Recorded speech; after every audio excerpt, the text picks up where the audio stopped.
नमस्कार, स्वागत है आपका जनगणमन 24/7 पर।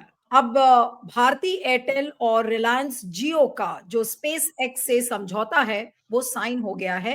लेकिन 12 घंटे के अंतराल पर यानी कि 12 घंटे के अंदर 2 कंपनीज ने अगर स्पेस एक्स के साथ इस बड़ी डील को साइन किया है, तो ये बात इतनी साधारण नहीं है। हमने उस दिन भी वीडियो किया था जिस समय ये हस्ताक्षर हुए और दोनों के तरफ से रिलायंस और भारती एयरटेल की तरफ से स्पेसएक्स की तरफ से पब्लिक डोमेन में उनका क्या कहना था उन्होंने डाला।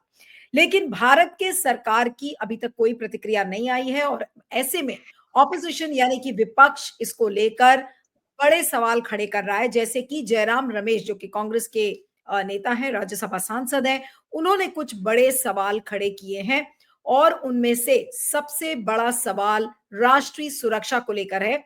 और जो कांग्रेस के जनरल सेक्रेटरी इंचार्ज इन कम्युनिकेशंस जयराम रमेश, उन्होंने ये कहा है कि literally with in 12 hours both Airtel and Jio have announced partnerships with Starlink, seemingly overcoming all their objections to its entry into India, which they have been voicing for quite some time. It is abundantly clear that these partnerships have been orchestrated by none other than PM Modi himself to buy goodwill with president Donald Trump, यानी कि Donald Trump को खुश करने के लिए मोदी जी ने इस समझौते पर हस्ताक्षर कर दिए हैं। और इसके बाद उन्होंने ये भी कहा है कि बट मेनी क्वेश्चंस रिमेन। अब कौन से सवालों पर वो ध्यान डालने की कोशिश कर रहे हैं? Perhaps the most important one relates to national security, यानी कि राष्ट्रीय सुरक्षा का मुद्दा यहाँ पर बड़ा है। क्या राष्ट्रीय सुरक्षा के मुद्दे पर मोदी जी ने खिलवाड़ किया है? क्या बहुत ज्यादा इस पर सोचा नहीं गया? क्योंकि जयराम रमेश के कुछ सवाल हैं, उसको मैं यहाँ पर दोहराती हूँ। Who will have the power to switch the connectivity on or off when national security demands it? यानी कि राष्ट्रीय सुरक्षा की अगर कोई स्थिति आती है या उसको चुनौती देती हुई कोई सिचुएशन आती है, तो उसकी कनेक्टिविटी को स्विच ऑन या ऑफ करने का जो जिम्मा है वो किसके पास होगा? क्या स्टारलिंक करेगा या भारत में जो दोनों कंपनीज हैं, भारती एयरटेल और रिलायंस जियो, वो करेंगे? Will it be Starlink or its Indian partners? Will other satellite based connectivity providers also be permitted and on what basis? यानी कि जो बाकी सर्विस प्रोवाइडर्स हैं उनके लिए क्या सुविधा होगी, ये सवाल को खड़ा किया है। और उसके बाद जो बड़ा सवाल उन्होंने खड़ा किया है, the larger question of Tesla manufacturing in India remains. Is there some commitment to it now that Starlink's entry into India has been facilitated? तो टेस्ला को लेकर भी सवाल उन्होंने खड़े किए हैं और ये अहम सवाल हैं। लेकिन सवाल ये उठता है कि इस पर क्या सरकार अभी बोलेगी? आज इसी पर हम चर्चा करेंगे। हमारे साथ independent media analyst Siddharth Sharma इस समय जुड़े हुए हैं। सिद्धार्थ, आपका बहुत बहुत स्वागत है। Thank you so much for joining.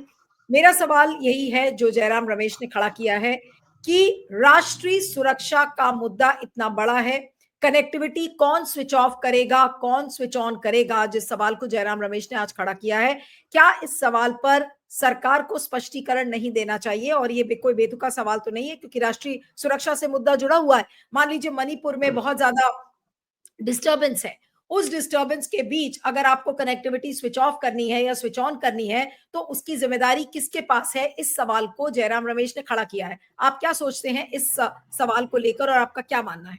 जी जी नीलू जी, मेरे ख्याल से आज कांग्रेस ने जो सवाल किया, यही सवाल जनगण मन चैनल पर आपने शायद 4-5 दिन पहले, जिस समय पहली बार स्टारलिंक से एयरटेल का समझौता हुआ था, आप ही के चैनल ने शायद इस पर सबसे पहले चर्चा की थी। तो ये बिल्कुल वाजिब सवाल है, क्योंकि जैसे हम सब जानते हैं, कहीं आते जाते हैं तो हम अपने फोन में जीपीएस लगा लेते हैं। जीपीएस एक ऐसी चीज है कि आपका इंटरनेट अगर खराब भी है ना, तो जीपीएस एक बार अगर लग जाता है तो जीपीएस चलते रहता है।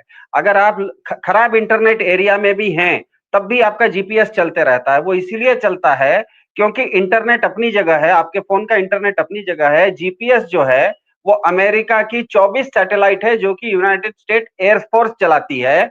उन सैटेलाइट से आपके फोन का जीपीएस सीधा कनेक्ट होता है। इसीलिए एक बार आप जीपीएस लगा लीजिए, उसके बाद आपका फोन का इंटरनेट नहीं भी रहता है तो जीपीएस चलते रहता है।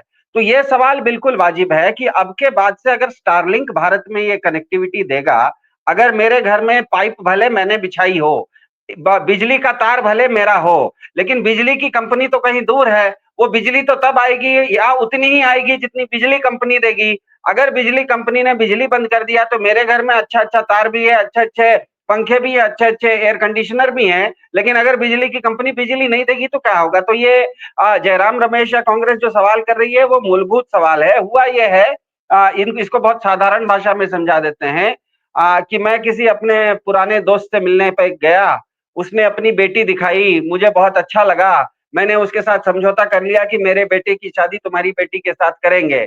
हमने सगाई भी तय कर दी, मैंने शादी की तारीख भी तय कर दी, शादी की जगह भी तय कर दी और वापस आ गया।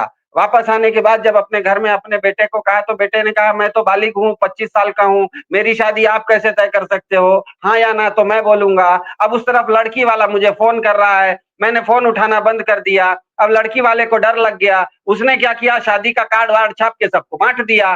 तो हुआ यह है कि भारत में इंटरनेट देना या नहीं देना, या ये मोदी जी या मोदी सरकार तय नहीं करती है, TRAI नाम की संस्था तय करती है, टेलीकॉम रेगुलेटरी अथॉरिटी है, वो तय करती है कि किसको इंटरनेट देना है, किस कंपनी को इंटरनेट देना है। हुआ ये कि मस्क साहब के साथ बैठक में ये गए थे, मस्क साहब ने मांग लिया होगा कि स्टारलिंक मुझे चाहिए। प्रतिष्ठा में फजीहत कैसे बर्दाश्त करेंगे प्रधान जी? जबान दे दिए कि हाँ ठीक है, हम स्टारलिंक को भारत में ले आएंगे। अब ले आएंगे आपने तो बोल दिया, लेकिन लाने का काम मोदी सरकार का नहीं है, मोदी जी का नहीं है, प्रधानमंत्री कार्यालय का नहीं है, वो तो ट्राई नाम की संस्था का है। तो ट्राई नाम की संस्था है तो वो तो कोई ना कोई प्रोसीजर अपनाएगी, वो प्रोसीजर अपनाने के बाद उस पर तय करेगी। इसीलिए देखिएगा कि ट्राई एकदम शांत है। आज सुबह एक और आश्चर्यजनक बात हुई कि मोदी सरकार के एक वरिष्ठ मंत्री हैं, अश्विनी वैष्णव जी। अश्विनी वैष्णव जी ने सुबह सुबह ट्वीट कर दिया Starlink is welcome to India. 1 घंटे बाद उनको समझ में आया कि वो मेरा काम नहीं था, वो तो ट्राई को देना था, अपना ट्वीट उन्होंने डिलीट कर दिया। तब तक लोगों ने स्क्रीनशॉट ले लिया। तो हुआ यही है कि मैंने अपने बेटे से बिना पूछे उसकी शादी मेरे दोस्त की बेटी के साथ तय कर दी। उसके बाद अब मेरा बेटा नाराज इस तरफ है कि आप कैसे हाँ बोल दिए। जो मेरा दोस्त बेटी का बाप है वो कह रहा है कि तुमने तो जबान दे दी, वो शादी का कार्ड छाप के बांट रहा है। वो इसीलिए स्टारलिंक कह रहा है कि हमारा तो एयरटेल के साथ भी समझौता है, हमारा तो जियो के साथ भी समझौता है, शाम तक आपको मालूम पड़ेगा कि वोडाफोन के साथ भी समझौता हो जाएगा। तो ये प्रतिष्ठा में फजीहत करवा ली है मोदी जी ने। इनको ट्रंप के साथ, या ट्रंप के, देखिए ये 2 जगह हम वाशिंगटन में गए थे तो 2 लोगों से मिले थे, एक ट्रंप साहब से मिले थे, एक मस्क साहब से मिले थे। ट्रंप साहब के साथ जो जो मिले कम से कम उसका एक लिखित दस्तावेज है, ज्वाइंट स्टेटमेंट है। लेकिन मस्क से जो मिले ये भूल गए क्योंकि उनके बच्चे इनके गोद में खेल रहे थे। जो जो उन्होंने बोला उन्होंने मुंह जबानी हाँ बोल दिया, किसी कागज पर सिग्नेचर नहीं किया। अब सोचिए 1 महीना हो गया, आपने अगर मस्क को बोल दिया है कि मैं स्टारलिंक को भारत में अनुमति दूंगा, हम आपको लाइसेंस देंगे, भारत आके मोदी जी को 1 महीना हो गया है, वो स्टारलिंक से आप बात नहीं कर रहे हैं। स्टारलिंक चिंता में है कि आप तो मुझे बोल के गए थे कि मुझे अपने देश में जगह देंगे, तो इसीलिए वो मोदी सरकार के पीठ के पीछे जाके ये बता रही है कि हमारा तो समझौता हो गया है। अब दिक्कत ये आएगी कि मोदी सरकार को कि ये जो स्टारलिंक के साथ समझौता भारत का होगा, ये कंपनियों का तो बाद में होगा। ये ऐसा है कि मैंने अपना घर बना लिया, घर में मुझे वायरिंग करनी है, मैंने इलेक्ट्रिशियन को बुलाया, अच्छे अच्छे झूमर लगवा दिए, अच्छे अच्छे एसी डलवा दिए। ये सब तो मैं प्राइवेट किसी इलेक्ट्रिशियन को बुला के करवा सकता हूँ, लेकिन मेरे घर में बिजली प्राइवेट मेरा इलेक्ट्रिशियन नहीं लाएगा ना, वो तो सरकार देने वाली है। तो भले स्टारलिंक का एयरटेल या जियो के साथ लोगों को इंटरनेट देने का अनुबंध या एग्रीमेंट हो गया हो, लेकिन भारत में स्टारलिंक का इंटरनेट आएगा या नहीं करेगा, आएगा, भारत में स्टारलिंक का इंटरनेट लैंड करेगा या नहीं करेगा, ये तय करने का काम न तो मोदी सरकार का है, न तो जियो का है, न तो एयरटेल का है, न तो मस्क का है। वो एक ही एक संस्था है, TRAI नाम की, टेलीकॉम रेगुलेटरी अथॉरिटी। अब टेलीकॉम रेगुलेटरी अथॉरिटी वही हुआ है। मेरे बेटे को तो मैंने पूछा ही नहीं और शादी तय कर दी है। बात है सिद्धार्थ कि आज अश्विनी वैष्णव ने पहले ट्वीट किया, फिर उस ट्वीट को डिलीट कर दिया। क्या उनको अभी ये समझ में नहीं आ रहा था कि भाई वो इतने खुश हो गए थे, आधिकारिक रूप से कोई पुष्टि अभी इसकी किसी मंत्री ने की नहीं है और अचानक से उन्होंने ट्वीट लिख के फिर उनको डिलीट करना पड़ा। तो क्या उनको डांट पड़ी होगी इसलिए डिलीट किया होगा, या उनको समझ में आया होगा कि अरे भाई ये तो अभी सीक्रेट रखना था और हमने इसको उजागर कर दिया एक्साइटमेंट में? इसको क्या समझा जाए? नहीं नहीं, इनको ये हुआ ये है कि कहते हैं कि दूध का जला छाछ भी फूंक फूंक के पीता है। भारत में हमें पता है 2012 के आसपास एक बहुत बड़ा स्पेक्ट्रम घोटाला हुआ था, 2G स्पेक्ट्रम घोटाला। उसमें हुआ या नहीं हुआ था, लेकिन ए राजा जो उस समय के टेलीकॉम मंत्री थे, उनके ऊपर एक आरोप आया कि आपने जो स्पेक्ट्रम का आवंटन किया, उसमें जो प्रोसीजर अपनाना था, जो आपको एक प्रक्रिया अपनानी थी, वो प्रक्रिया ही आपने नहीं अपनाई, इसीलिए वो बहुत बड़ा स्कैम हो गया। यहां पर भी अगर स्टारलिंक को भारत में लैंड करना है, तो ये तय करने की जिम्मेदारी मोदी जी की नहीं है, अश्विनी वैष्णव जी की नहीं है, किसी न तो जियो की है और न ही एयरटेल की है, वो एकमात्र संस्था ट्राई की है। दुर्भाग्य ये कि मोदी जी ने भारत में इंटरनेट आएगा ये चीज के लिए ट्राई को पूछा ही नहीं। मतलब बेटा भले आपका था, लेकिन वो वयस्क था, आपको उससे पूछना था कि उसकी शादी होनी है या नहीं हुई है। आपको लगा कि मैं तो बाप हूं, मेरा बेटा इतना बड़ा इंजीनियर है, मेरा दोस्त की बेटी है, वो बड़ी सुंदर है, क्यों ना उसकी बेटी को और मेरे बेटी की शादी करवा दी जाए। हमने उसको हाँ बोल दिया, उसने शादी का टेंट वाले को ऑर्डर दे दिया, हमने शादी का जगह मुकर्रर कर दिया, शादी का डेट निकाल दिया। घर में आए तो पता लगा बेटा कहा कि अरे शादी मेरी करनी है, आप मुझसे बिना पूछे कैसे कीजिएगा। तो बात ये नहीं है कि मतलब स्टारलिंक भारत में आएगा या नहीं आएगा, बात यह है कि भारत में स्टारलिंक आने के लिए लाइसेंस देने का काम मोदी सरकार का नहीं है, लोकसभा का नहीं है, भारत के कैबिनेट का नहीं है, प्रधानमंत्री कार्यालय का नहीं है, ट्राई का है। लेकिन ट्राई को इन्होंने डार्क में रखा, इसीलिए दिक्कत आ रही है। सिद्धार्थ, ट्राई को डार्क में रखा और उसी को लेकर आज जो स्पेक्ट्रम की ऑक्शनिंग है उसको लेकर एक नहीं सब लोग आज इस चीज को लिख रहे हैं। जो शमा मोहम्मद है कांग्रेस की नेता, उन्होंने भी लिखा है कि भाई सारे प्रोसीजर्स को ऐसा लग रहा है कि बाईपास किया गया है, distributing spectrum administratively, they are bending over for Elon Musk and Trump, risking national security and creating a monopoly in India. उसी तरीके से मैंने देखा राजू पर्लेकर जो कि ऑथर हैं और सॉरी एक्टिविस्ट है, जर्नलिस्ट है, उन्होंने भी इसी चीज को लेकर सवाल खड़े किए हैं कि भाई जब 2G स्कैम हुआ था तो उस समय विनोद राय की क्या भूमिका थी ये सबको पता था। आज कोई ऑप्शन नहीं है, कुछ नहीं है, आप आराम से इंटरनेट, हाई स्पीड इंटरनेट की आप एंट्री ले रहे हैं, इतना बड़ा आप समझौता साइन कर रहे हैं। आज हो क्या गया है बीजेपी को, क्या भूल गई वो 2G के दिन? मेरे ख्याल से गलतफहमी में चली गई, उसको लगा कि हुआ, मैंने यही कहा ना, मैंने कहा कि प्रतिष्ठा में फजीहत हो गई है। मस्क के सामने गए, मस्क ने इनको कहा स्टारलिंक को भारत में लाना है, ये कह देते कि ठीक है ले आएंगे, हमारे यहाँ एक प्रोसीजर है, वो प्रोसीजर के अनुसार ले आएंगे। इन्होंने क्या किया, जबानी जमा खर्च में, हाँ ठीक है हम दे दिए आपको। आपने जैसे ही जबानी में बोल दिया कि हाँ वो चीज मेरी है, भले वो मेरा बेटा है, लेकिन वो एक स्वतंत्र इकाई है। मोदी सरकार ट्राई का मतलब स्टारलिंक का लाइसेंस देने की अधिकारी ही नहीं है, वो अधिकार है ट्राई का। इन्होंने ट्राई को डार्क में रखा। अब दिक्कत यह है कि ट्राई अगर वो क्या कहते हैं, जिस तरह से मोदी जी सुबह उठ के रात में 8 बजे आके डिमोनेटाइजेशन बता देते हैं, रात में 8 बजे आके किसान कानून हटा देते हैं, रात में 8 बजे आके लॉकडाउन लगा देते हैं, ट्राई उस तरह से नहीं कर सकता। ट्राई को अगर स्टारलिंक को भी स्पेक्ट्रम देना है तो उसको भी एक प्रक्रिया के अंतर्गत गुजरना पड़ेगा। वो बिना प्रक्रिया के अगर स्टारलिंक को दे देगा तो ट्राई के ऊपर कोई भी आदमी कोर्ट में केस कर देगा और वो जीत जाएगा, क्योंकि कोर्ट भी कहेगा ये खुद आपका प्रोसेस है, आपको एक प्रक्रिया के अंतर्गत इंटरनेट और स्पेक्ट्रम अलॉट करना है। आप ये कैसे सुबह उठ के अचानक किसी को स्पेक्ट्रम अलॉट कर दिए? तो मेरे ख्याल से मोदी सरकार यहाँ पर जल्दीबाजी में प्रतिष्ठा में अपनी फजीहत करवा ली है। इसने मस्क को जबानी जमा खर्च, मुंह जबानी वचन तो दे दिया, लेकिन उसके पीछे जो काम करना था, ट्राई को मनाना था, ट्राई का एक प्रोसीजर अपनाना था, वो टेलीकॉम का प्रोसीजर इन्होंने नहीं अपनाया। अब इसीलिए ये फंस गए हैं। ये अपनी तरफ से तो लाइसेंस दे नहीं सकते। मोदी जी टीवी पर आके कोई एक ऐसा कोई सिग्नेचर कागज नहीं है कि मोदी जी कह दे कि हाँ स्टारलिंक को हम भारत में दे दिए।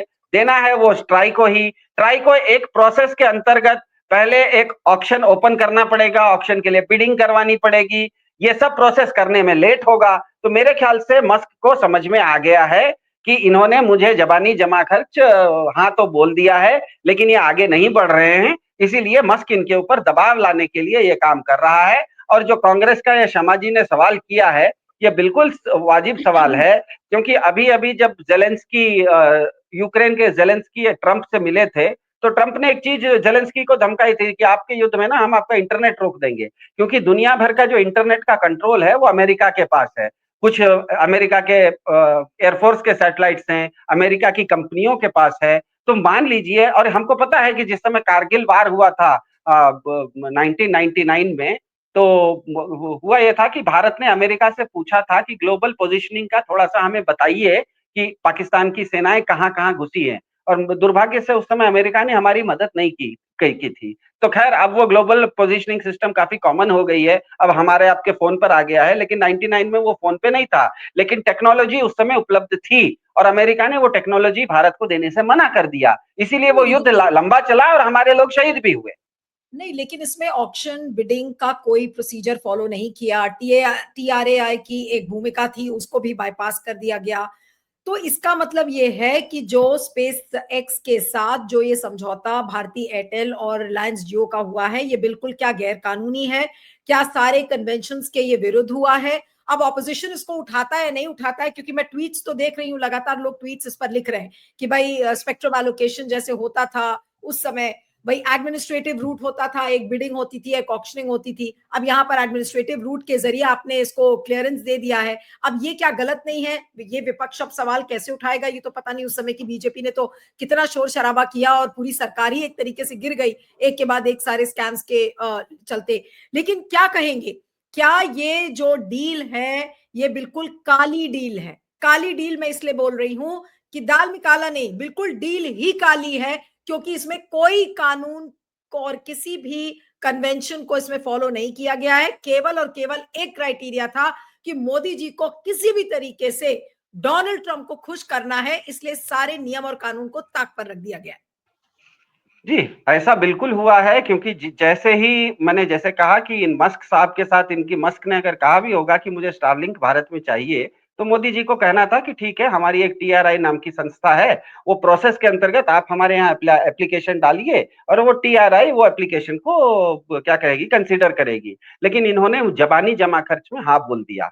अब जो उसके बाद की दो दो चीजें हुई हैं, एयरटेल का स्टारलिंक के साथ समझौता और जियो का समझौता, ये ध्यान में रखिएगा, एक एग्रीमेंट है, ये कोई कानूनी कॉन्ट्रैक्ट नहीं एक है। चीज और थी बड़ी इंटरेस्टिंग है, एक चीज और जो कि इस समय बतानी बहुत जरूरी है कि ज्योतिरादित्य सिंधिया जो कि यूनियन मिनिस्टर है टेलीकम्युनिकेशंस के, उन्होंने तो बकायदा एडमिनिस्ट्रेटिव एलोकेशन ऑफ स्पेक्ट्रम को डिफेंड किया है और ये भी कहा है कि बिल्कुल ये भारत के कानून के फेवर में है, भारत के कानून के आधार पर है। अब आप ये सोचिए कि ज्योतिरादित्य सिंधिया ने इसको डिफेंड किया है और कहा इसमें कोई गड़बड़ नहीं है, कोई गलती नहीं है।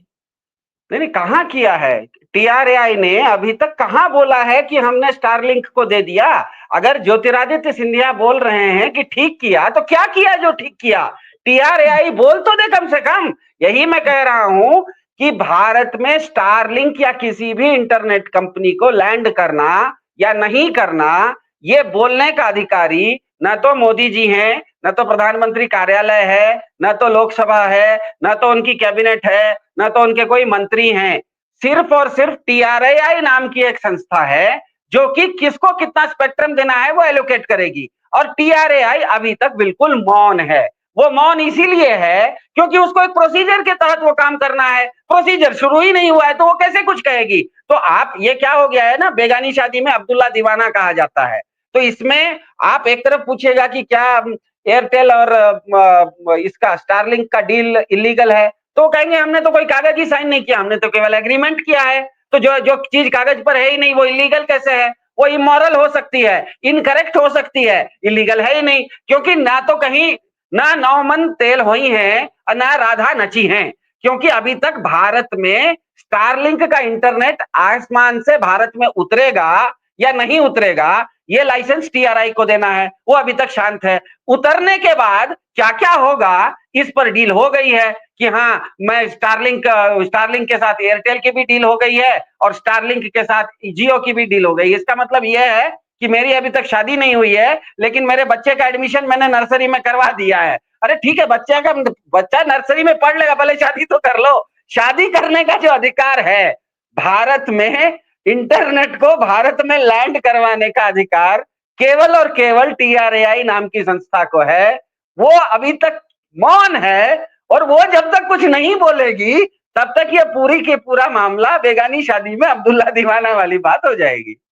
बिल्कुल बिल्कुल, बहुत इंटरेस्टिंग है। लेकिन जो सुरक्षा का खतरा, नेशनल सिक्योरिटी से जुड़ा हुआ सवाल, स्पेक्ट्रम एलोकेशन कि बिडिंग क्यों नहीं हुई, टीआरएआई को पिक्चर में क्यों नहीं रखा गया, और फिर अब ऑपोजिशन के ये सारे सवाल।